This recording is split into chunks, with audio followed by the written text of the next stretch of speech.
The shuttle bumped through another pocket of turbulence as it descended toward Pyros 3.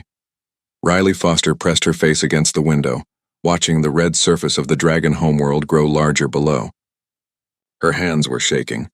They had been shaking for 3 days now, ever since the council gave her this assignment. You will be the first outsider to enter a Dragon training academy, Ambassador Kaleth had told her in that sterile briefing room. The Zentari diplomat's 6 eyes had blinked in sequence, a sign of serious concern. Do you understand what this means? Riley had nodded, though she barely understood anything at all. She was a xenobiologist. She studied animals and alien creatures from safe distances. She wrote papers and gave lectures. She did not get dropped into ancient warrior cultures where one wrong move could start an interstellar incident. But here she was anyway. The shuttle touched down with a jolt that rattled her teeth. Through the window she could see the Crimson Spire Academy rising from the volcanic rock like a blade thrust into the planet's heart. The fortress was carved directly into the mountain. All sharp angles and fierce design. Smoke curled from vents in the stone. Everything about it screamed discipline, strength, and a complete lack of patience for soft outsiders who studied things instead of fighting them. Riley grabbed her single bag and walked down the ramp. The heat hit her immediately, dry and intense. Pyros 3 orbited close to its sun and the dragons liked it hot. She was already sweating through her shirt. A figure waited at the base of the ramp. He was massive even for a dragon. His scales were deep crimson with black edges, scarred in a dozen places. One eye was clouded with old damage. He looked at Riley the way someone might look at a smudge on their boot. Dr. Foster. His voice rumbled like distant thunder. I am Head Instructor Garrick. You will follow me. You will not speak unless spoken to. You will not touch anything. You will not interfere with training in any way. Is this clear? Yes, sir. Riley's voice came out smaller than she wanted. Garrick turned and walked toward the fortress without checking if she followed. Riley hurried after him, her bag bouncing against her hip. They passed through massive doors engraved with dragon warriors in battle poses. The corridors inside were wide and tall, built for creatures with wings and tails.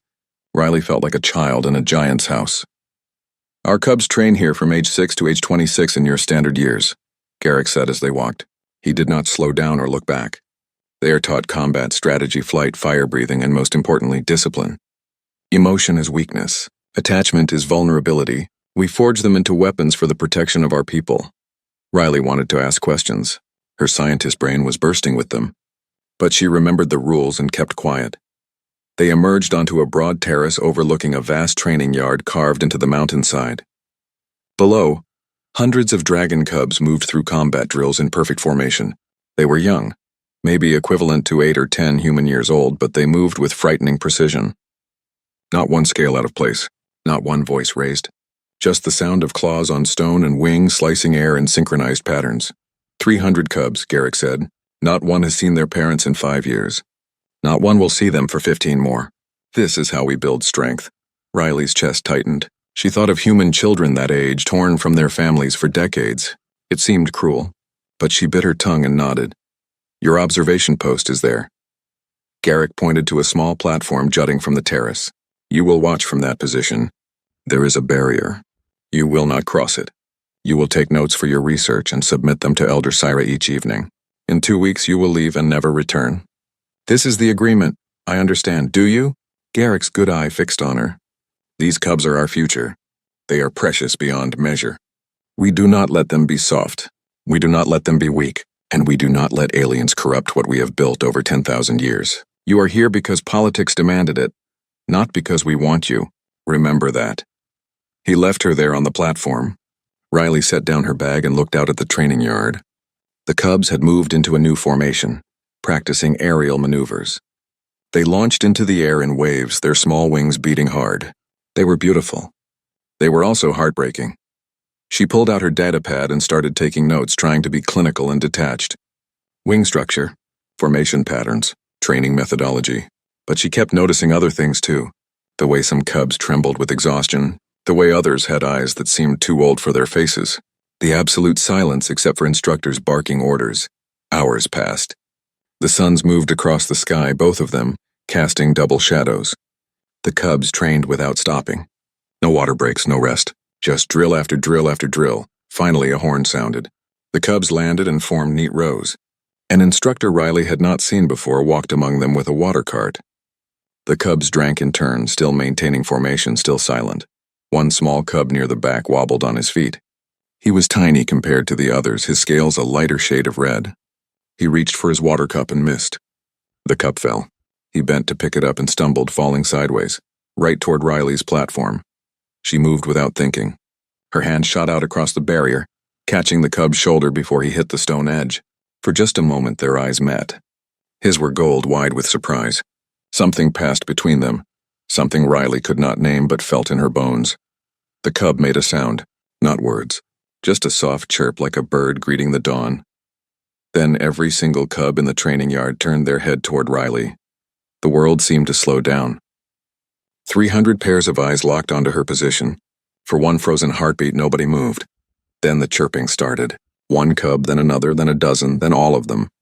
The sound rose into the air like a wave. And the wave became motion, the formation shattered. 300 dragon cubs broke ranks and stampeded toward Riley's platform. No, Garrick's roar cut across the yard. Maintain formation. Hold position. But the cubs did not stop. They could not stop. They swarmed up the terrace over each other, wings and tails tangling, all trying to reach the human who had caught one of their own. Riley fell backward as they surrounded her, pressing close, making those chirping sounds. Small claws gripped her clothes gently. Scaled faces pressed against her hands. Tears ran down some of their faces. Riley's heart broke and mended and broke again. These were babies. Warriors in training, yes, but also just babies who had not been held in 5 years. She touched them back. She could not help it. Her hands moved over scales and wings, gentle and sure. She made soft sounds, the kind humans make to comfort children, and the cubs pressed closer. Some of them sobbing now, some purring, all of them desperate for this thing they had been denied so long. Get away from her. Instructors were pulling cubs back, restoring order by force. Garrick himself was shouting commands. Slowly, reluctantly, the cubs retreated. They formed their lines again, but their eyes never left Riley. Some were still crying silently.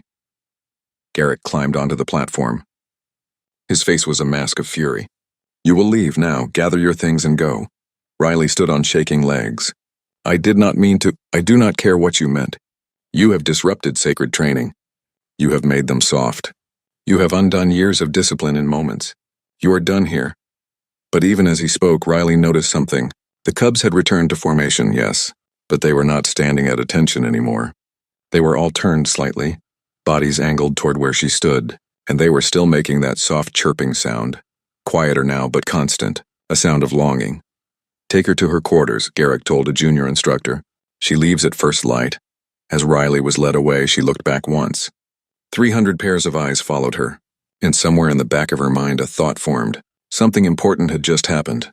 Something that changed everything. She just did not know what yet. Riley sat in her assigned quarters staring at her hands. They still tingled where the cubs had pressed against them. Outside her window she could hear the sounds of the academy settling into evening routines. Claws on stone, wings folding. The bark of instructor commands. But underneath it all something new. That chirping sound, softer now but persistent. The cubs were singing for her. A knock rattled her door. She opened it expecting Garrick or another instructor come to escort her to the shuttle bay early. Instead, an ancient dragon stood in the corridor. Her scales were so pale they were almost white, covered in intricate patterns that might have been scars or might have been tattoos or might have been both. Her eyes were milky but somehow saw everything.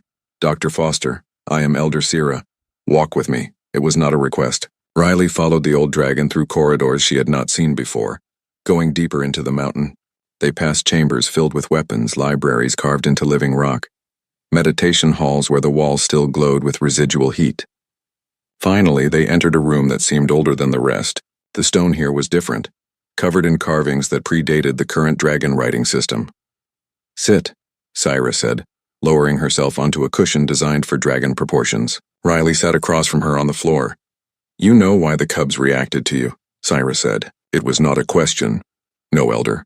I do not understand it at all. That is because you are thinking like a scientist. Think like a creature instead. Syra gestured to the walls. These carvings tell our old history. Before the academies. Before the discipline. 10,000 years ago, dragons were not warriors. We were clan-bonded, family-focused, deeply emotional. We sang together. We raised our young in groups. We felt everything intensely. Riley studied the carvings. They showed dragons in domestic scenes, nurturing hatchlings entwined in groups. What changed? She asked. War. A war that nearly destroyed our species. We survived only by becoming what we are now. Hard. Disciplined. We built the academies and trained ourselves to suppress emotion because emotion had made us vulnerable. Syra's voice grew heavy. But we paid a price. Our lifespan shortened. Our creativity died. Our young became hollow. We told ourselves it was necessary, that we had no choice. But the cubs today were not hollow when they touched you, Syra finished. They were alive. Truly alive, perhaps for the first time since entering this place. Riley thought about those desperate faces, those tears, that desperate pressing close. Why me? Why did they react to a human? Syra pulled out a tablet showing chemical analyses. Your people emit specific compounds when you nurture. Pheromones, you call them. Ancient dragon biology is programmed to respond to similar compounds. When a dragon parent cares for their young, they produce these same markers. The cubs smelled it on you. Their instincts recognized what their training tried to erase. A caregiver. A safe presence. Home. The pieces clicked together in Riley's mind. You are saying humans and dragons are biologically compatible as family units? Not just compatible, complementary. There are legends in our oldest texts about a kindred species among the stars, a people whose warmth could reach our buried hearts. Most dismissed it as myth. I am beginning to think it was prophecy. Riley stood and paced, her scientist brain churning. If this is true, if the cubs need this kind of connection, then your training system is not just harsh. It is harmful. You are fighting their biology. I know. Syra's voice cracked slightly. I have known for decades. I have watched generations of cubs become shells of what they could be. I have seen too many young dragons die inside while their bodies continue living. But I am one old voice against 10,000 years of tradition. Then why tell me this? Why not just let Garrick send me away? Because of what happened in the training yard. Syra's eyes focused on Riley with sudden intensity. 300 cubs in perfect formation. Years of discipline drilled into them. And all of it shattered the moment they sensed you. Instinct overpowered training. Biology defeated culture. That has never happened before, never. Riley's heart was pounding. What are you asking me? Stay, work with the cubs. Not to replace our training, but to give them what they need to be whole. Teach us how to balance discipline with emotion. Show us that strength and feeling can coexist. Garrick will never allow it. Garrick does not decide alone. The Council of Instructors will meet tonight. I have called for a vote on your presence here, but I need you to come to that meeting. I need you to show them the science. Make them understand what their methods have cost us. Riley thought about those cubs crying silently as they were pulled away from her. She thought about children spending 20 years without their parents, without affection, without anyone telling them they were loved. Her hands curled into fists. I will do it. Whatever you need. 3 hours later, Riley stood in a circular chamber facing 12 dragons seated on raised platforms. Garrick glared at her with undisguised hostility. Others looked merely skeptical. Syra sat among them, her face carefully neutral. Riley activated her portable display and began. She showed them the pheromone analyses, the biological data on dragon cub development, comparison studies between species that suppressed emotion and those that integrated it, statistics on depression, early death, and diminished capacity among recent dragon generations compared to historical baselines. You are killing them, she said bluntly, not with weapons but with isolation. Dragon cubs are biologically programmed to bond. When you prevent that, you damage their neural development. They survive, but they do not thrive. The warriors you produce are technically proficient but emotionally crippled. Emotion is weakness, one instructor growled. It makes them vulnerable. No. Riley pulled up her final data set. Emotion makes them alive. Weakness comes from denying your nature, not embracing it. A warrior who understands their feelings controls them. A warrior who buries their feelings is controlled by them, usually at the worst possible moment. Garrick stood. You have been here one day, and you presume to lecture us about our own species? I presume to lecture you about biology, which is my expertise. You are warriors. I respect that. But you are trying to wage war against nature itself, and nature always wins eventually. The cubs broke formation, another instructor said. They abandoned discipline the moment they saw you. How is that strength? They broke formation because they are starving, Riley said. Starving for touch, for affection, for someone to tell them they matter as individuals and not just as weapons. Feed that need and they will be stronger, not weaker. Deny it and you will break them. The chamber fell silent. The instructors looked at each other. Finally, a younger dragon spoke up. Her name was Wren, and her eyes held a deep sadness. My clutch brother graduated from this academy 3 years ago, she said quietly. He was a perfect warrior, perfect discipline, perfect scores. He killed himself 6 months after graduation. He left a note saying he felt nothing and could not bear the emptiness anymore. She looked at Riley. How many more will we lose before we admit something is wrong? Garrick's face contorted. You would dishonor your brother's memory by... I honor his memory by trying to save others from his fate. Wren's voice cracked. He needed help and we gave him more discipline. He needed connection and we gave him more isolation. We failed him. I will not fail the cubs we have now. The vote was called. It was not unanimous.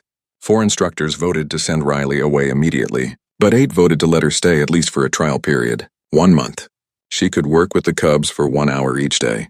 If discipline collapsed, she would be expelled and never allowed to return to any dragon world. Garrick abstained from voting. As Riley left the chamber, he caught her arm. His grip was not gentle. You will fail, he said. You will prove that emotion makes them weak and you will leave in disgrace. I promise you this, Riley met his eyes. I promise you something too. I will prove that your cubs can be both strong and whole. And when I do, you will have to face what your methods have cost them all these years. She returned to her quarters, exhausted but determined. Through her window, she could still hear the cubs. That soft chirping had not stopped. They were singing in their barracks, a sound that had not been heard in the academy for generations.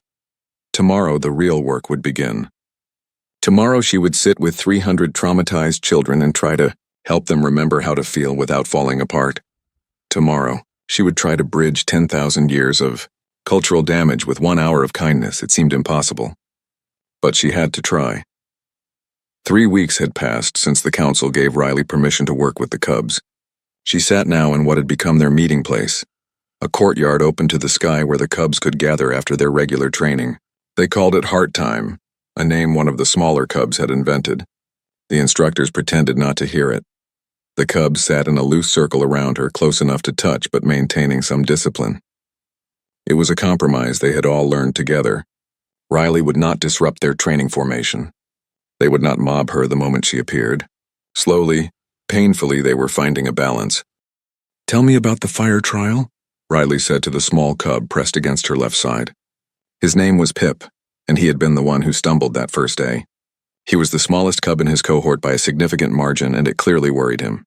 I am scared, Pip whispered so quietly the other cubs could barely hear. Admitting fear was still difficult for them. Everyone else breathed fire last week. I cannot do it.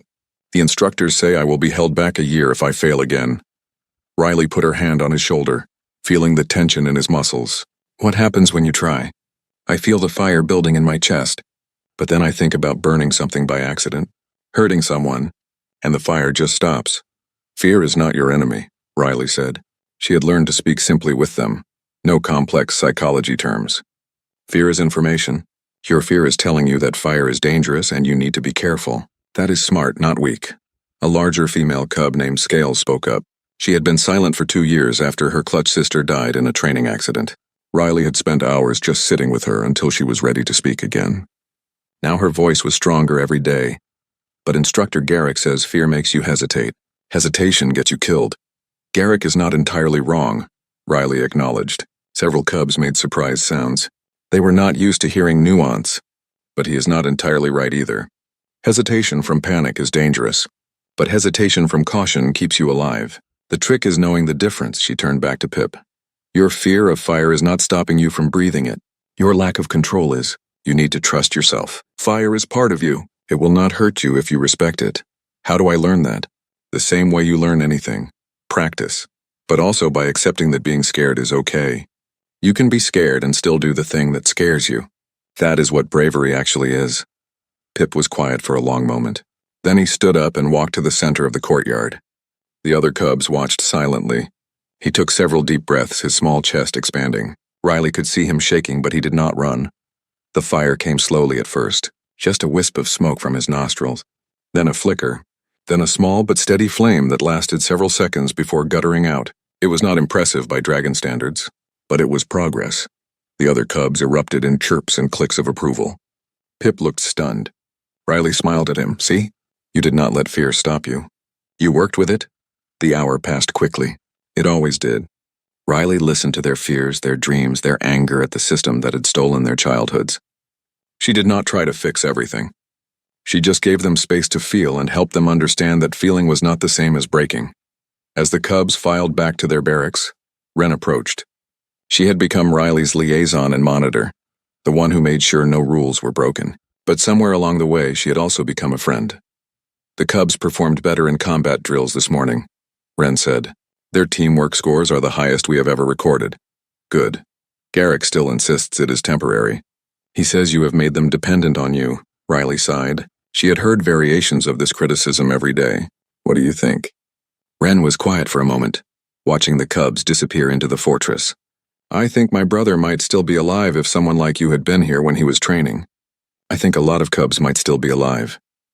That night, Riley was reviewing her notes when an alarm shattered the silence. She ran to her window and saw chaos in the training yard below. Instructors were shouting. Cubs were scattering. Something had gone wrong. She ran downstairs without thinking. By the time she reached the yard, a crowd had formed around one of the flight platforms. Riley pushed through and saw a cub lying motionless on the stone. It was Ridge, a mid-sized male who had been doing well in training. Blood pooled under his wing. What happened? She demanded. Advanced flight maneuver, an instructor said curtly. He attempted a combat spiral and lost control. Crashed into the platform edge. Riley knelt beside Ridge. He was breathing but unconscious. His wing was clearly broken. In the old way, the instructors would leave him to recover alone. Show no weakness, no comfort, no help, just endure. But Ridge's squad mates had not moved away. They stood in a tight group nearby, their eyes fixed on their fallen friend. One of them, a female named Frost, took a step forward. Back to your positions, Garrick ordered. Frost did not move. Is he going to be okay? That is not your concern. Return to formation. He is my squad mate. It is my concern. Another cub stepped forward, then another. Within seconds, all 8 members of Ridge's squad had broken ranks and gathered around him. They positioned themselves protectively, their wings partially spread in a defensive posture. Not aggressive, protective. Garrick's face went dark. You are all in violation of discipline code. Step back immediately or face punishment. The cubs looked at each other. Riley saw the fear in their eyes, but she also saw something else. Determination. They had learned in her sessions that bonds mattered, that protecting each other was not weakness, and now they were putting it into practice. We stay with him, Frost said quietly. Punish us if you want. But we stay. The standoff lasted several long seconds. Then Riley saw something she had never seen before. Garrick's expression flickered. Just for a moment, something that might have been approval crossed his face before the mask of discipline slammed back down. Instructor Wren, he said finally, take Ridge to the medical wing. His squad may accompany him, but if their training scores drop, they will all repeat this cycle. Understood? Yes, sir.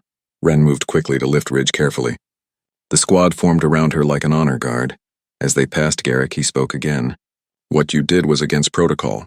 It was also what real warriors do for their own. Remember both things. The cubs paused, startled. Then they continued on. Riley watched them go, her heart full. These children had just learned that following their hearts did not mean abandoning discipline. It meant knowing when discipline should serve compassion instead of crushing it. Garrick turned to Riley. For once, his hostility had dimmed slightly. Do not look so smug.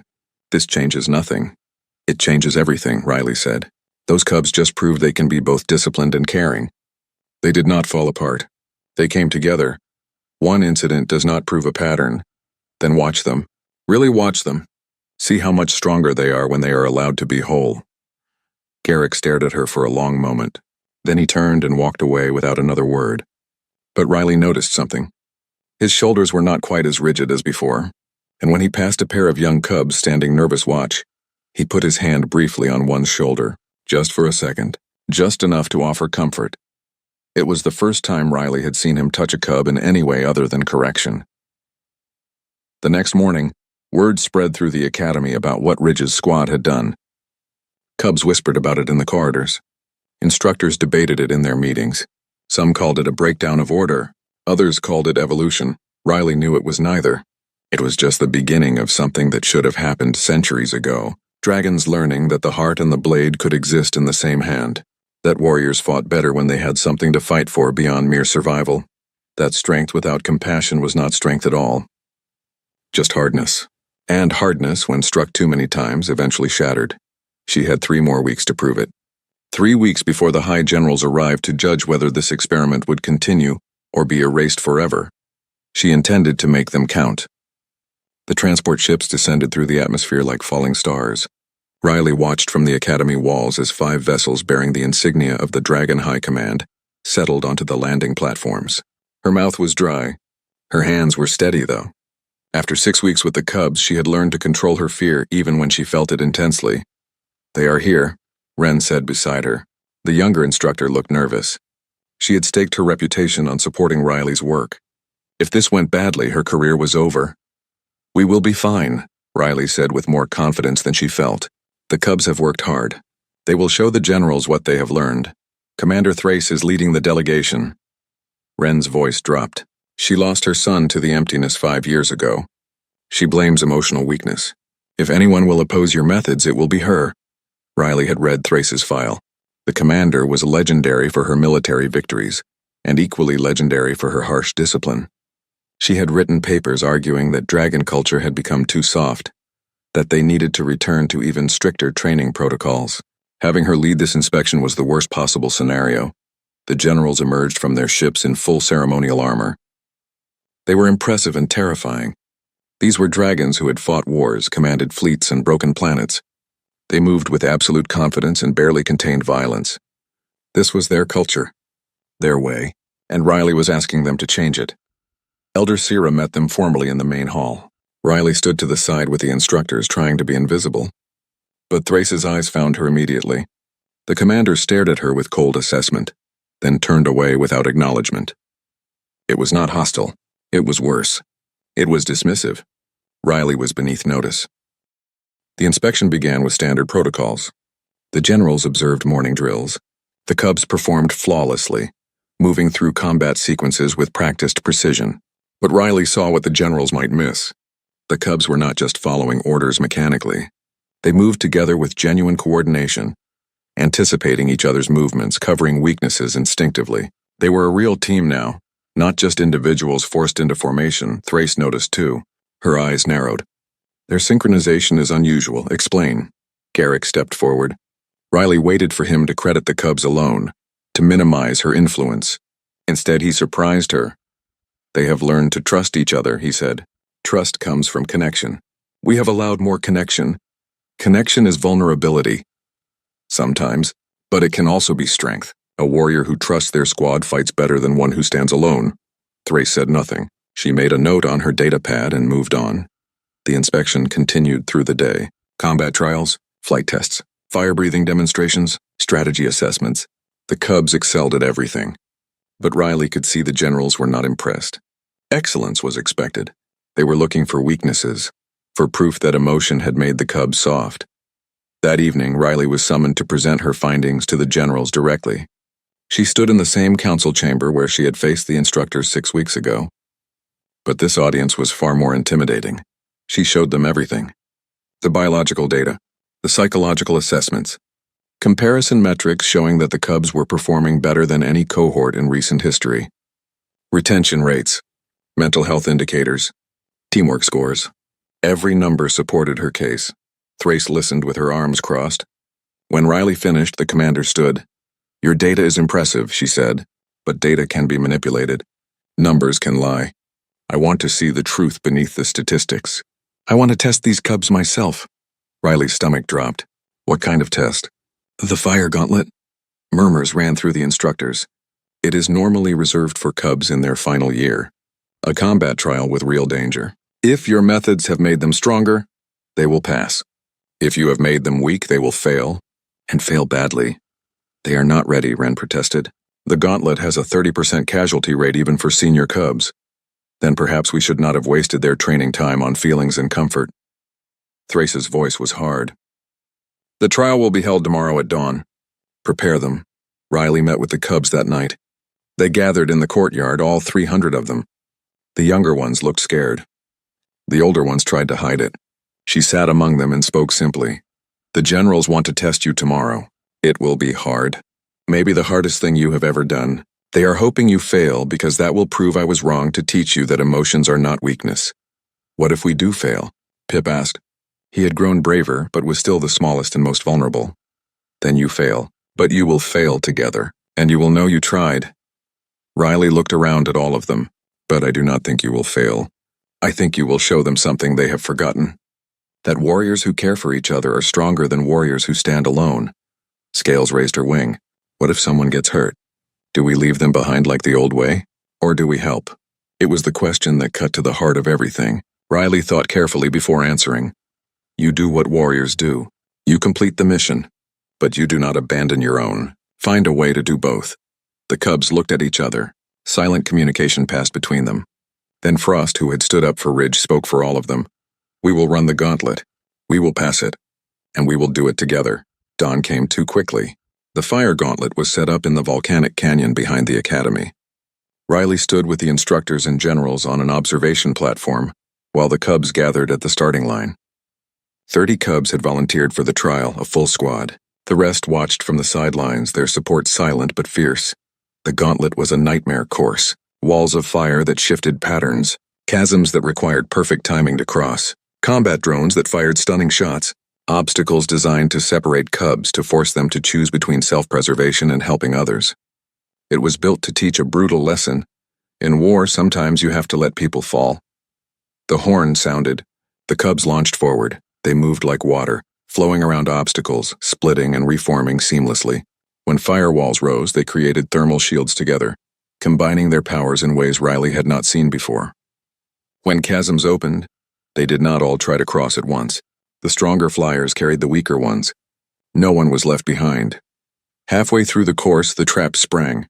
A section of the path collapsed and Fleet, one of the mid-sized cubs, fell into a pit surrounded by rising flames.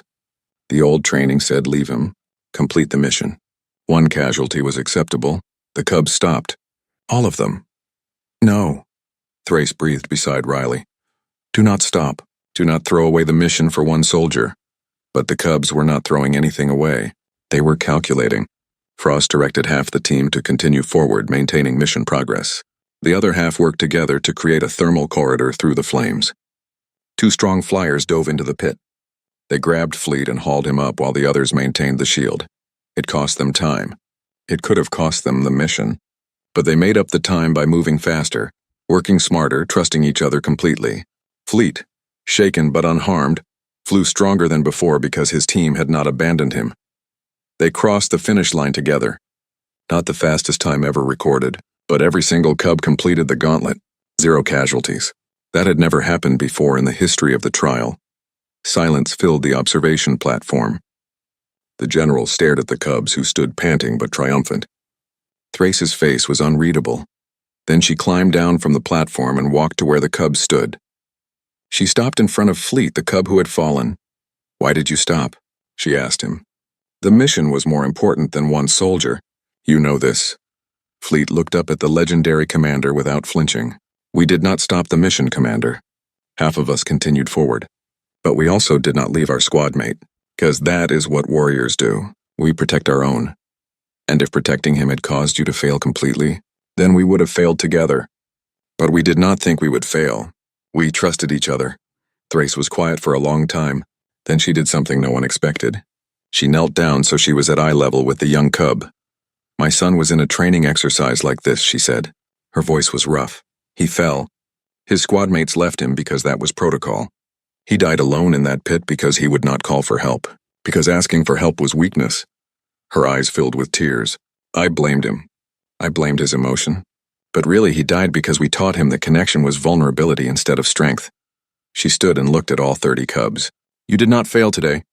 We failed you. We failed generations of cubs by teaching you to be strong alone instead of strong together. She turned to Riley. Dr. Foster, your experiment is not an experiment anymore. It is the future. The celebration lasted exactly 20 minutes. The cubs were congratulating each other. The instructors were reassessing everything they thought they knew.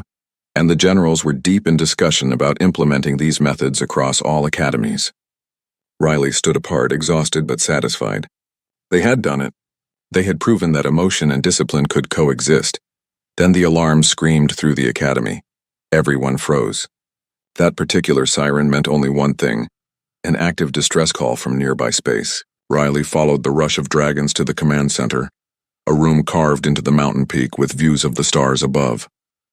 Admiral Syra was already at the communications console, her face grim. The main display showed a ship tumbling through space, atmosphere venting from multiple hull breaches. Raiders surrounded it like predators circling wounded prey. Human colony ship, Syra reported. The Bright Hope carrying 3,000 passengers. 2,000 of them are children being relocated from an overcrowded station. 6 raider vessels are tearing them apart. Riley's blood went cold. She moved closer to the display. The ship was civilian, almost no weapons. The raiders were taking their time, cutting through sections methodically. They were not just stealing. They were hunting. Response time for human military? Thrace demanded. 38 hours at best speed, Syra said. The nearest human fleet is across the sector. Dragon military? We have a battle group 12 hours away. But by then everyone on that ship will be dead. Thrace's claws dug into the console. We cannot reach them in time. Riley stared at the ship, her mind racing. 3,000 humans, 2,000 children, the same age as the cubs she had been working with. Scared, alone, about to die in the cold of space. How far are we? She asked. 2 hours, Syra said. But this is a training academy. We have no warships here. Just transports, you have us, the voice came from behind. Riley turned to see Frost standing in the doorway. Behind her, the 30 cubs who had just completed the gauntlet. Behind them, hundreds more. Every cub in the academy had followed them to the command center. Absolutely not, Garrick said immediately. You are children. Trained children, but still children. Those are hardened raiders. Those are children dying out there, Pip said. His voice was small but steady. We can reach them. We are fast, and there are 300 of us. You could all die, Thrace said bluntly. This is not training. This is real combat. Then it is a good thing you just tested us and we passed. Scales stepped forward. We are warriors. Maybe not finished ones, but warriors still. And warriors protect people who cannot protect themselves. You taught us that. Riley felt her heart being pulled in 2 directions. These were children. She had spent weeks helping them learn to feel, to connect, to be more than weapons. And now they wanted to fly into combat? To risk everything? But they were also right. 3,000 humans were going to die. 2,000 children. And the cubs were the only ones close enough to help. She turned to Thrace. If they volunteer, can they do this? This is insane, an instructor protested. We will be sending cubs against killers. It goes against every protocol. Protocol says let 3,000 innocents die because help is not quite ready yet? Wren asked. Then maybe protocol is wrong. Thrace looked at the cubs, then at the dying ship on the display. Riley saw the war on her face. The commander who had lost her son. The warrior who knew what duty demanded. The dragon who had just admitted that the old ways had failed. If you do this, Thrace said slowly, you follow my orders without question. You stay in formation. You do not break discipline no matter what happens. And if I order a retreat, you retreat immediately. Understood? Yes, Commander, 300 voices said as one. Then get to the transports. We leave in 10 minutes. The next 10 minutes were controlled chaos. Cubs suited up in light combat gear. The Academy's transport ships, designed for supply runs, were hastily retrofitted with what weapons they had. It was not enough. Not nearly enough. But it was what they had.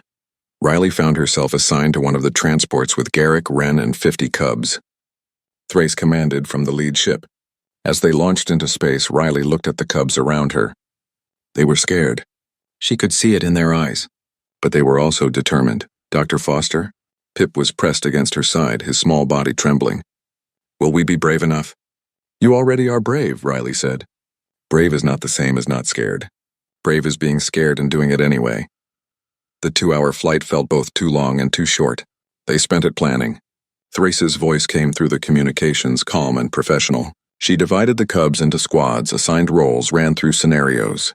She treated them like real warriors because they were about to face a real battle. As they approached the Bright Hope, the scope of the disaster became clear. The colony ship was dying. Whole sections were open to space. The raiders were boarding through the breaches, hunting through the corridors. Riley could see escape pods drifting, some intact, some destroyed by raider fire. Listen to me carefully. Thrace's voice cut through the channel. Our mission is rescue, not revenge. We save as many humans as possible. We do not engage the raiders unless necessary. Speed and precision. Get in, get people to the escape pods, get out. Understood? Understood, Commander. Raiders are detecting us. They are turning to engage. All squads, defensive formation. The raider ships were brutal, ugly things designed for piracy and murder. They opened fire immediately. The transport scattered, their shields flaring under the barrage. The cubs launched from the transport bays, 300 young dragons spilling into the void. Riley had never seen dragons fight in space before. They moved like dancers, their wings useless but their bodies agile in zero gravity. Fire breath did not work without atmosphere, but they had other weapons. Claws, tails, determination. Squad 1, you have the port breach. Squad 2, starboard. Squad 3, aft section. Thrace coordinated like a conductor leading an orchestra. The cubs moved to their assignments while fighting groups engaged the raiders, buying time. Riley's transport docked against an intact airlock. The cubs poured through, Garrick leading them. Riley followed with emergency supplies. Inside the ship, the scene was chaos. Humans running, screaming, dying, raiders hunting them with cold efficiency. Frost's squad hit the raiders from behind. The pirates were expecting weak prey, not trained dragon cubs attacking in coordinated strikes. The raiders fell back, confused. It gave the humans time to run. This way, Riley shouted, guiding them toward the escape route. Follow me! Dozens of humans flooded past her. Parents carrying children, elderly moving as fast as they could, station workers trying to help everyone at once. The cubs held the line, keeping the raiders back. Then Pip screamed. Riley spun and saw a raider twice his size closing in on a human child, frozen in fear. Pip put himself between them without hesitation. The raider's weapon came up. Pip took the blast meant for the child. Everything seemed to slow down. The small cub fell. The child screamed. And something broke loose in every cub who saw it. They stopped following orders. They stopped holding position. They saw their friend, their squad mate, the smallest and bravest of them, lying hurt, and they responded not with cold discipline but with furious love. The raiders had expected robots.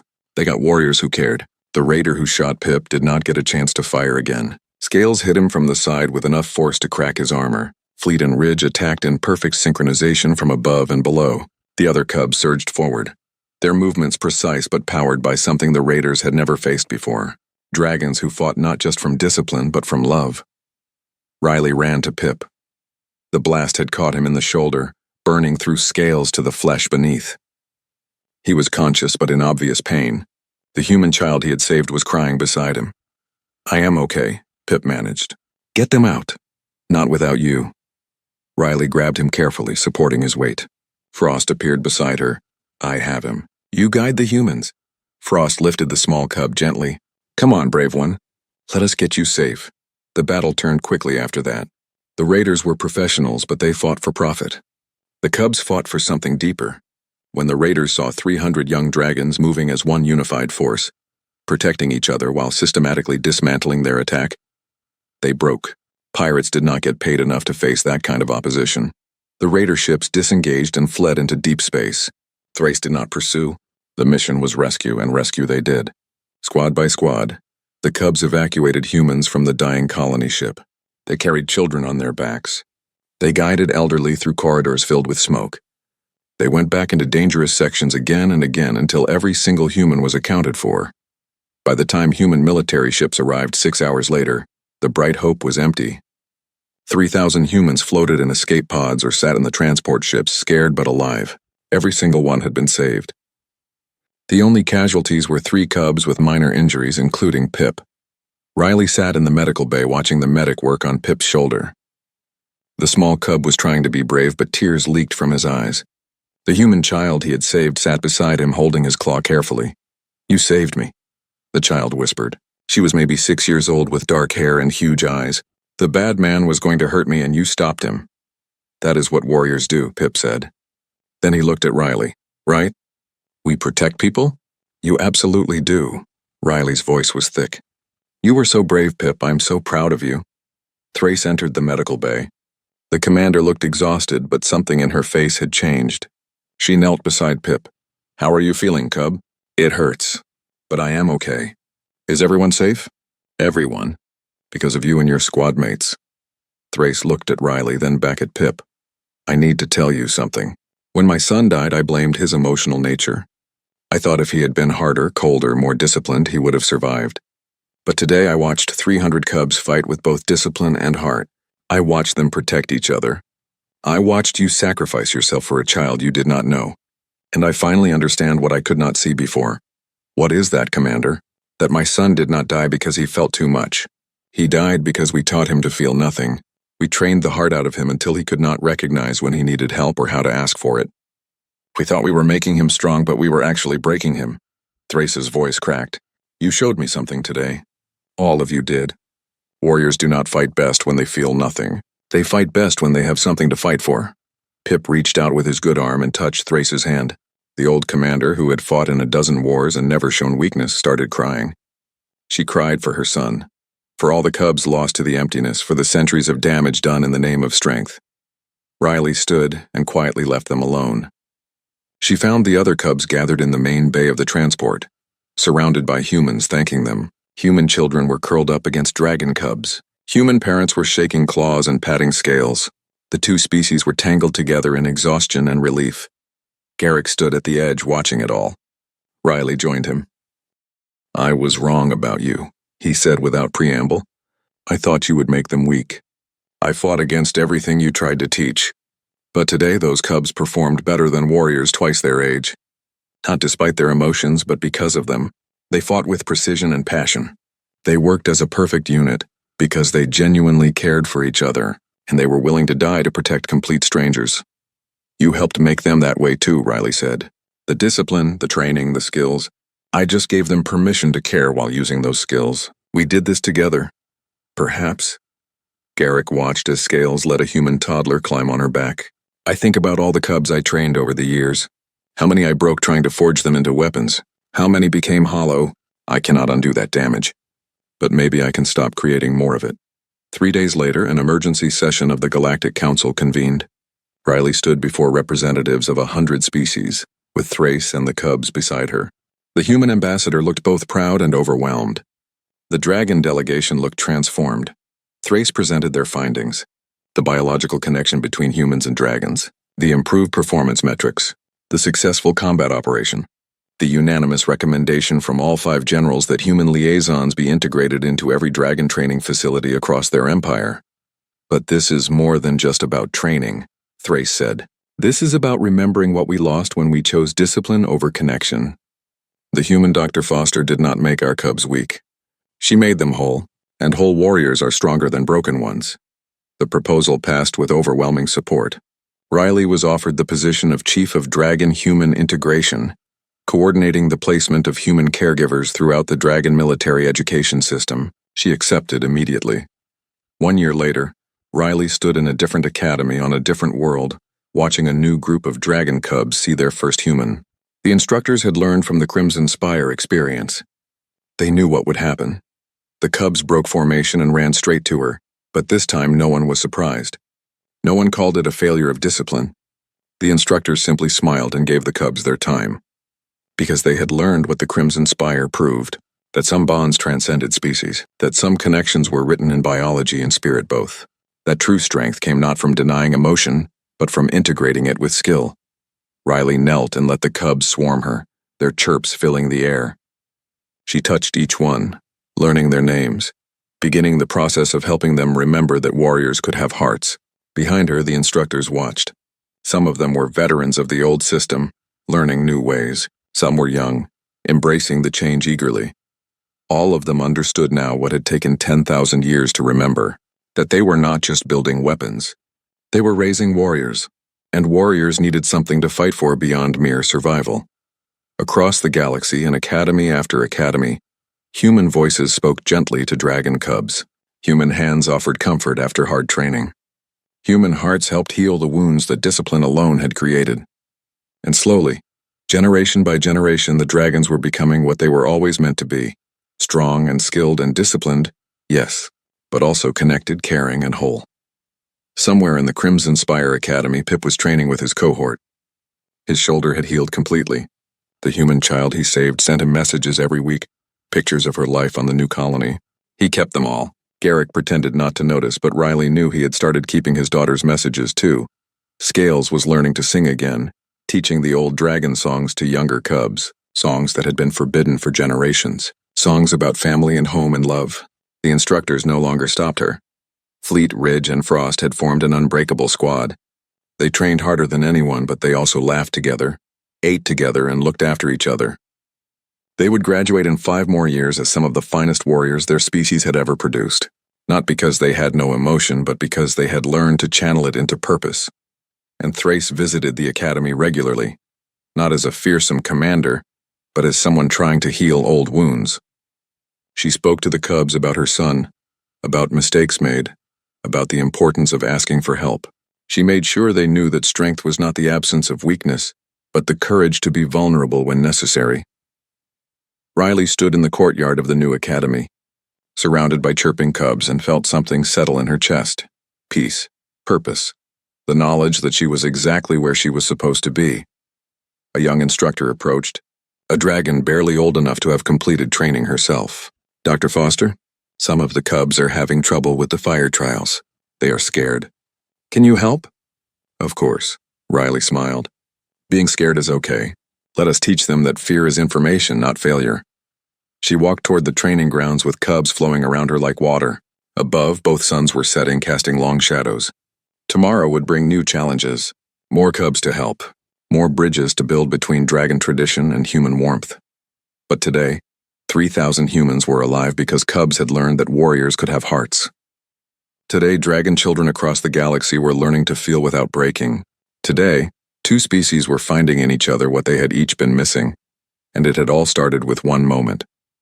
One human joining training, and every dragon cub breaking formation to run straight to her, not because she made them weak, but because she helped them remember how to be strong.